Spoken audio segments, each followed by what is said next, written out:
오늘 우리에게 주신 하나님 말씀 8장, 출애굽기 8장 25절에서 32절과 10장 10절과 11절 두 군데를 좀 보겠습니다. 먼저 8장 25절에서 32절은 교독하겠습니다. 바로가 모세와 아론을 불러 이르되 너희는 가서 이 땅에서 너희 하나님께 제사를 드리라. 모세가 이르되 우리가 하나님께 제사를 드리는 것은 애굽 사람이 싫어하는 것인지 우리가 만일 애굽 사람의 목전에서 제사를 드리면 그들이 그것을 미워하여 우리를 도로 치지 아니하리라. 우리가 사흘쯤 광야로 들어가서 우리 하나님 여호와께 제사를 드리되 우리에게 명령하시는 대로 하려 하나이다. 바로가 이르되 내가 너희를 보내리니 너희가 너희 하나님 여호와께 광야에서 제사를 드릴 것이나 너무 멀리 가지는 말라. 그런즉 너희는 나를 위하여 간구하라. 모세가 이르되 내가 왕을 떠나가서 여호와께 간구하리니 내일이면 8일때가 바로의 신하와 바로의 백성을 떠나려니와 바로는 이 백성을 보내어 여호와께 제사를 드리는 일에 다시 거짓을 행하지 마소서 하고 모세가 바로를 떠나가서 여호와께 간구하니 여호와께서 모세의 말대로 하시니 그 8일때가 바로와 그의 신하와 그의 백성에게서 떠나니 하나도 남지 아니하였더라. 그러나 바로가 이르되 그 영광을 허락하게 하여 그 백성을 보내지 아니하였더라. 10장 10절과 11절 두 구절은 큰 목소리로 받들어 읽겠습니다. 시작. 바로가 그들에게 이르되 내가 너희와 너희의 여러 아이를 보내면 여호와와 너희와 함께 함과 같으라. 보라 그것이 너희에게는 나쁜 것이라. 그렇게 하지 말고 너희 장정만 가서 여호와를 섬기라. 이것이 너희가 구하는 말이라. 이에 그들이 바로 앞에서 쫓겨나리라. 아멘. 바랍니다. 요즘 새로운 금기어가 하나 생겼다 그래요. 많이 먹어요, 많이 드세요 라고 하는 얘기를 하지 않는다 그래요. 이만희 때문에 그렇다. 이만희 때문에 하도 그 얘기를 듣기 싫어서 이름조차 부르기 싫어서 많이 드세요, 많이 먹어요 라고 하는 얘기를 안 한다고. 여러분들은 예수 믿는 게 쉬우십니까? 아니면 어렵습니까? 우리는 현재 예수를 바르게 믿기 어려운 시대를 살아가는 게 분명합니다. 아마 기독교 초창기부터 예수 믿기가 정말 어려웠다면 교회는 지금까지 존재하지 않았을지도 모릅니다. 그런데 제가 생각하기에 초기 그리스도인들에게 예수 믿는 것은 어려운 일이 아니라 세상과 다르게 사는 일이 어려웠습니다. 그런데 우리는 지금 세상과 같이 살면서 신앙생활을 하고 예수를 믿으려고 하기 때문에 훨씬 더 어려운 것 같습니다. 지금까지 교회는 세상의 구원의 기관이요 구원의 대리자 역할을 했습니다. 그런데 지금 교회는 어떤 평가를 받고 있지요? 사람이 가지 말아야 할 불완전한 지대가 됐고 깊이 장소가 됐습니다. 교회가 있는 곳에 구원이 있다라고 하는 말이 들려지기보다는 교회가 있는 곳에 감염이 있다라고 하는 얘기를 듣고 사는 불행한 시대가 됐어요. 구원의 주체가 아니라 구원의 대상이 교회가 됐다. 이런 경고에 우리는 통곡을 해도 시원치 않을 것 같습니다. 신천지 교인으로 알려진 24만 명 중에 60%가 20대입니다. 청년 세대들이 교회를 다 빠져나가서 이단에 몰리게 된 이유가 뭘까요? 몇 해 전에 우리 교회에 예배에 참석하신 한 분이 저한테 예배 끝난 후에 목사님, 이 교회는 교단이 어떻게 됩니까? 물어보시더라고요. 그래서 교단에 대해서 소속을 알려드렸더니 이분께서 저에게 이런 말씀을 하셨어요. 주일 예배에 사도신경을 하지 않아서 혹이나 이단이 아닐까 물어봤습니다. 그분의 머릿속에는 사도신경을 주일날 예배에 하지 않으면 이단이다라고 생각을 하셨던 것 같아요. 요즘 무리를 일으키고 있는 신천지는 사도신경 고백을 인정하지 않습니다. 그것 때문에 이단이 된 건 아니에요. 신천지는 이렇게 가르칩니다. 오직 성경을 풀 사람은 한 사람밖에 없다. 그 사람은 누구냐? 이만희다. 성경에 나오는 성령은 두 가지 성령이 있는데 하나는 오순절 성령이 있고 또 하나는 보혜사 성령이 있다. 그런데 제자들, 예수님의 12 제자들은 오순절 성령을 받았고 보혜사 성령은 이만희가 받았다. 그래서 이만희가 보혜사 성령을 받을 때에 예수의 영이 재림하셨고 그 재림하신 예수의 영은 이만희의 육체 가운데 있기 때문에 이만희는 재림 예수다. 그리고 14만 4천 명이 채워지면 그 재림 예수가 영생할 것이다. 이렇게 얘기를 합니다. 근데 24만 명이 되고 14만 4천 명을 넘어서 24만 명이 이르렀을 때 사람들이 14만 4천 명이 넘었는데 왜 아직 마지막 때가 오지 않습니까? 그랬더니 14만 4천 명 안에 24만 명 안에 알곡과 가라지가 섞여 있어서 이 되지도 않는 논리에 사람들이 빠져있는 이유가 뭘까요? 저도 이단에 대해서 연결을 많이 하고 공부를 하고 있기 때문에 이단에 빠진 사람들, 신천지에 빠진 사람들의 심리적인 공통점들이 좀 있어요. 우선 상처를 많이 가지고 있습니다. 또 한편으로는 되게 착하고 순진한 면도 있습니다. 그리고 늘 불안감에 시달리기 때문에 어딘가 소속되기를 원해요. 그리고 그 소속감이 절대 떨어지지 않는 끈이 돼서 확신을 가지고 있는 회사 생활이나 사회생활에 잘 적응 못하는 사람들, 내가 거기만 가면 편해요, 좋아요. 거기서 나를 반기고 나를 꼭 붙잡아서 놓지 않으려고 하는 이 확신과 소속감, 그걸 굉장히 좋아합니다. 특별히 그런 심리적 요소가 있기 때문에 카리스마적 지도자에게 푹 빠지는 경향이 있습니다. 네, 여러분, 저는 절대로 이단 교주가 될 수 없는 사람임을 여러분도 아시죠? 이런 성격일수록 마음의 공허함을 많이 채워요. 신천지의 포교의 이 특징을 한마디로 얘기하면 공허를 공유해줘요. 내가 너무 아파요, 지금. 내가 너무 불안해요. 내가 지금 너무 많이 슬퍼요. 그런데 이걸 나눌 수가 없는데 누군가 받아주고 있고 누군가 챙겨주고 있고 누군가 함께하고 있는 모습을 아주 끈적한 인연을 가지고 만남을 가지고 보여주다 보니까 빠져듭니다. 어디 신천지에 빠지는 사람만 그렇겠습니까? 우리는 살아갈수록 공허함을 많이 느낍니다. 이 시대의 사람들의 특징 중에 하나가 이 공허함. 공허함은 건들면, 공유해주면 어디든 빠지는 특징을 가질 수 있습니다. 왜 사람들이 공허할까요? 눈에 보이는 것에 집착해 살기 때문에 그렇습니다. 이제는 잘 분별해야 될 시기가 왔습니다. 정말 잘 분별하지 않으면 우리도 언제 우리의 삶이 그 칠흑 같은 어둠의 세력에 붙잡혀 넘어질지도 모르는, 여러분, 기독교와 교회가 본질을 붙잡고 씨름할 때가 왔습니다. 깨어서 기도할 수 있고 깨어서 대비할 수 있는 저와 여러분 되시기를 바랍니다. 출애굽기 8장과 11장에 보면 10가지 제안이 나와요. 그런데 우리 10가지 제안을 보면 순서부터 외워요.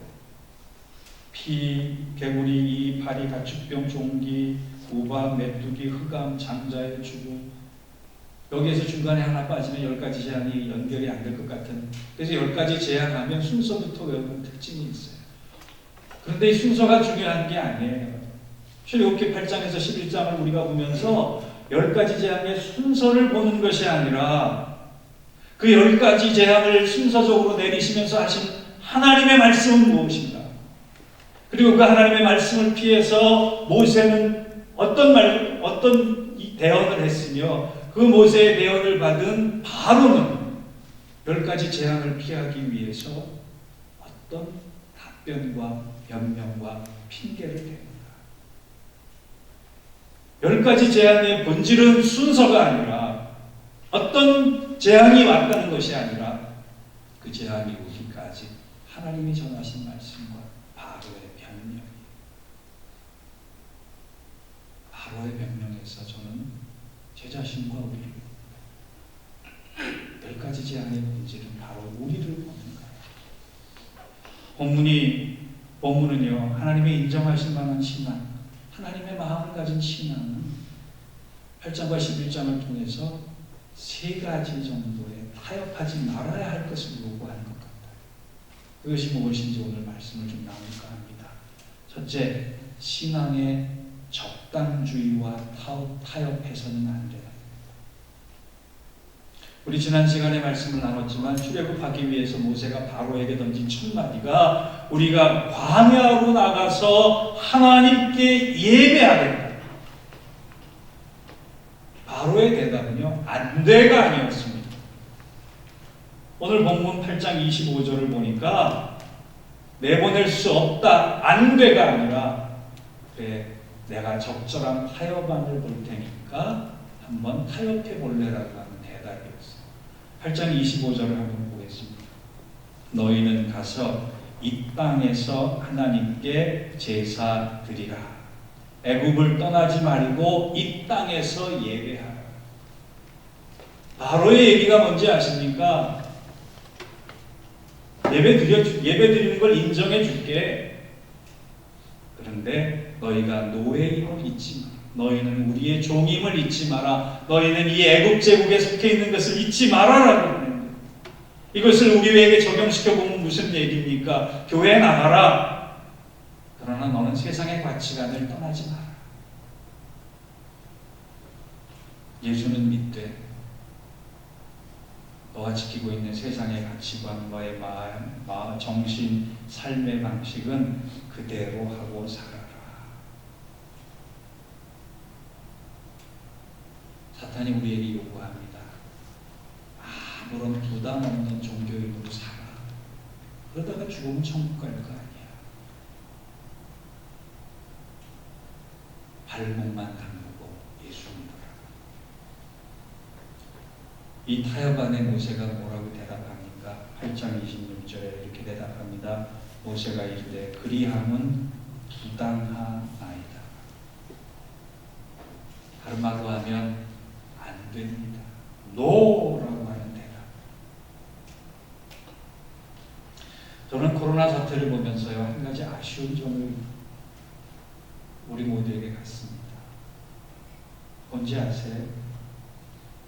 사람들은, 교회는, 그리스도인은 죄보다 질병을 더 염려한대. 죄에 대한 경각심, 내가 세상과 타협하고 있다라고 하는 그 경계심, 이것은 두려워하지 않아요. 방탕함, 교만, 속임수, 거역함, 게으름, 영적 태만, 하나님께서 기뻐하시지 않는 모든 것에 대해서 우리는 두리뭉실 넘어가면서 바이러스 하나는 우리가 굉장히 죽을 것처럼 염려하고 있대요. 여러분, 육신의 질병은 무서운 겁니다. 그런데 육신의 질병은 육신만 죽여요. 그런데 하나님 앞에 짓는 죄는 영혼을 죽입니다. 하나님 나라는요, 무승부가 없어요. 마지막 날에는 승패만 있습니다. 세상이 어지러울수록 신앙과 적당히 타협하고 세상과 적당히 타협하는 이 적당주의에서 단호히 노할 수 있음으로 말미암아 신앙의 연기를 통해 하나님께서 기뻐하시는 삶을 살아갈 수 있는 저와 여러분 되기를 주의 이름으로 부탁합니다. 두 번째, 신앙의 편리주의와 타협하지 말아야 합니다. 신앙의 편리주의라고 하는 것은 열심히 예수 믿지 않아도 된다라고 합니다. 바로왕이 두 번째 타협안을 내놓습니다. 그게 8장 28절입니다. 한번 같이 보겠습니다. 바로가 이르되 내가 너희를 보내리니 너희가 너희의 하나님 여호와께 제사를 드릴 것이나 너무 멀리 가지는 말라. 그런즉 너희는 나를 위하여 간구하라. 예수 믿는 것 좋다. 좀 가도 돼. 멀리는 가지 마라. 편리한 대로입니다. 편리한 대로 예배해라. 제가 요즘 전염병 얘기를 안 할 수가 없어서요. 전염병 코로나19에 대한 논쟁이 코로나19로 인해서 한국교회 또 이민교회까지도 예배를 교회들 주일날 예배당에서 모여서 드릴 것이냐 말 것이냐 논쟁이 심해졌습니다. 온라인으로 드리는 예배는 예배로 인정할 수 없다. 우리는 다 같이 예배당에 모여서 목숨 걸고라도 예배 드려야 한다라고 하는 주장에 대해서 세상은 교회의 공공성도 있다라고 하는 얘기를 하면서 교회가 전염병의 진원지가 되면 누가 책임지겠느냐라고 하는 비판을 합니다. 그런데 저는 이 논쟁 속에서 양쪽의 얘기가 다 맞아요. 한쪽만 맞고 한쪽만 틀린 것은 아니에요. 근데 제가 드는 생각은 우리가 주일날 모여서 1시간 건물 안에서 예배당 안에서 예배 드리는 것을 목숨 걸고 예배 드리는 것만큼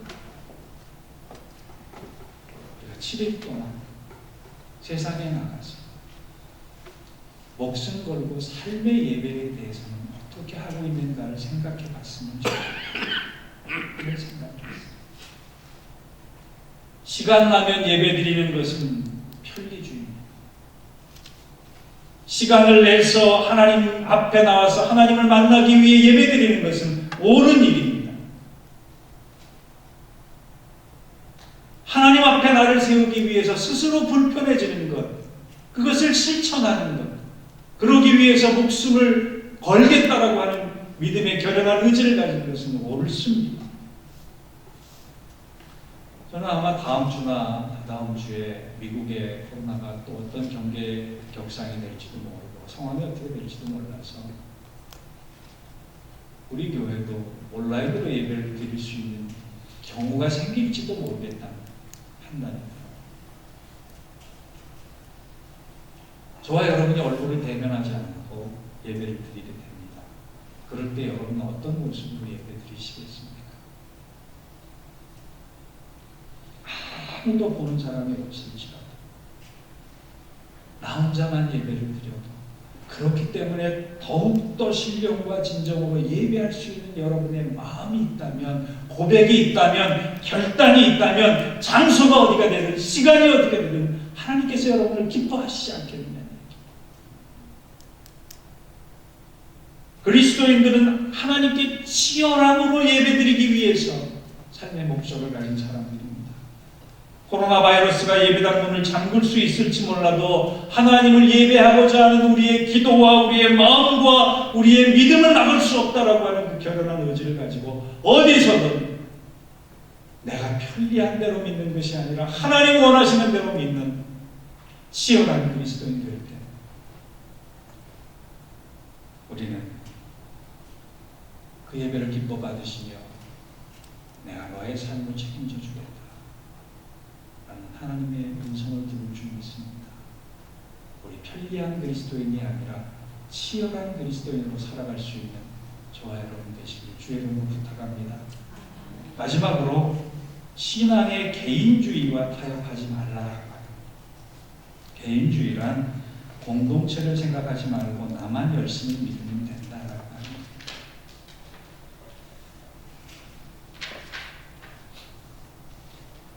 세상과 마귀는요, 열심히 있는 사람에게 꼭 한번 이런 얘기합니다.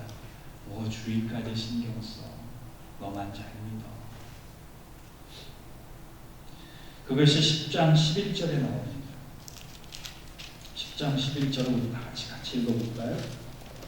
시작. 그렇게 하지 말고 너희 장정만 가서 여호와를 섬기라. 이것이 너희의 구하는 날이라. 이에 그들이 바로 앞에서 쫓겨나니라. 바로가 지금 뭐라 그러냐면 이제 재앙을 자꾸 겪으면서 그래 보내줄게. 근데 온 가족들 이스라엘 백성 다 가지 말고 대표만 가. 혼자만 가. 장정만 가. 하나님 믿을지라도 공동체, 가족, 이웃 생각하지 말고 너만 잘 믿어.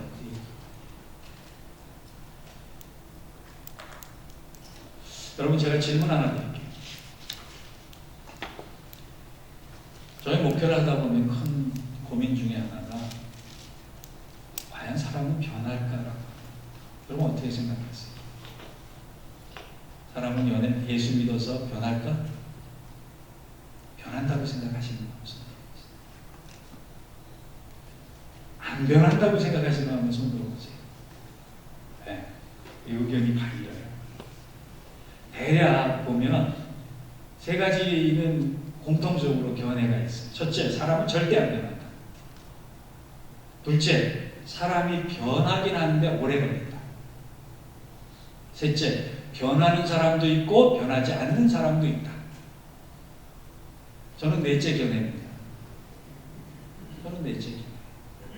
넷째 견해가 뭐냐면 변화는 된다.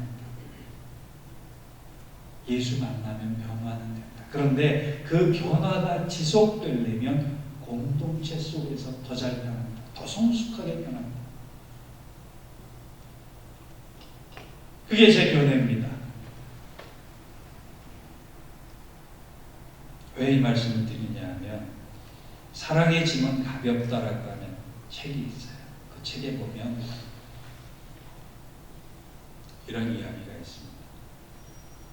수행자 한 사람이 수행지에 가기까지 험한 줄령을 넘는데 먹고 자고 입고 해야 될 그 짐보따리를 들고 걸어가는데 날도 덥고 물도 없고 너무 지친 거예요.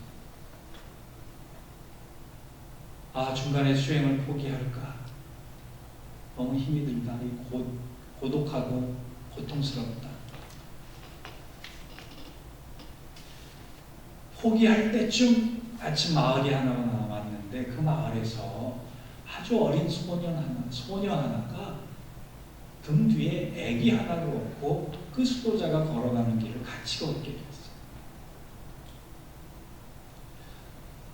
등에 짐보따리 하나 메고 걸어가는 수도자와 어린 소녀 하나가 등에 아기를 업고 걸어가면서 나는 대화가 이런 겁니다. 얘야, 온몸이 땀범벅이 됐는데 아기가 무겁지 않니? 그랬더니 그 아기가 이렇게 대답을 했습니다. 아저씨가 등에 메고 있는 짐은 무겁겠지만 저는 이 아이가 하나도 안 무겁습니다. 왜냐하면 제 동생이니까요. 그때 수도자가 깨달은 게 있어요. 사랑을 지고 가면 짐이 아니라 동반이 되는 거예요. 나처럼 의무를 지고 가면 기쁨이 아니라 부담이 되는 거예요. 하나님은 때로 우리 가족들을, 우리 이웃들을, 우리 교우들을 짐보따리처럼 맡겨놓으실 때가 있어요.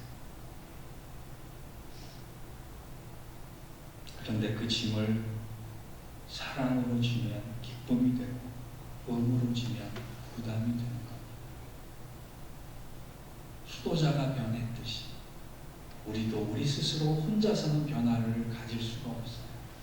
공동체 안에서 서로 갈등하고 아파하고 힘들어하면서 서로 부대끼면서 각자의 모습을 보고 서로의 모습을 껴안고 우리는 변화를 지속할 수 있는 것입니다. 그래서 갈라디아서 5장 22절과 23절에는 성령의 9가지 은사라고 하지 않고 9가지 열매라고 그랬어요. 사랑과 기쁨과 화평과 인내와 친절과 선함과 신실과 온유와 절제. 열매는 관계 속에 붙어 있을 때 맺어지는 겁니다. 우리는 공동체에 대해서 냉정해지는 법도 배워야 하지만 공동체에 대해서 더 따뜻해질 때 우리의 신앙은 더 성숙해질 수 있는 것입니다.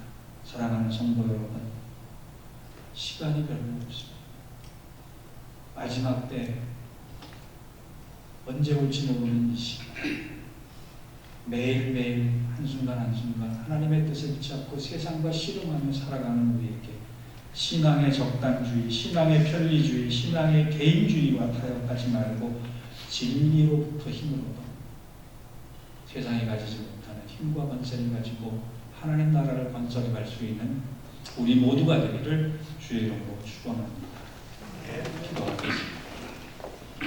하나님 아버지, 타협하지 않는 굳건한 믿음과 신앙을 가지고 하나님 기뻐하시는 삶 잘 감당할 수 있는 우리 모두 되게 하여 주옵소서. 예수님의 이름으로 기도하옵소서.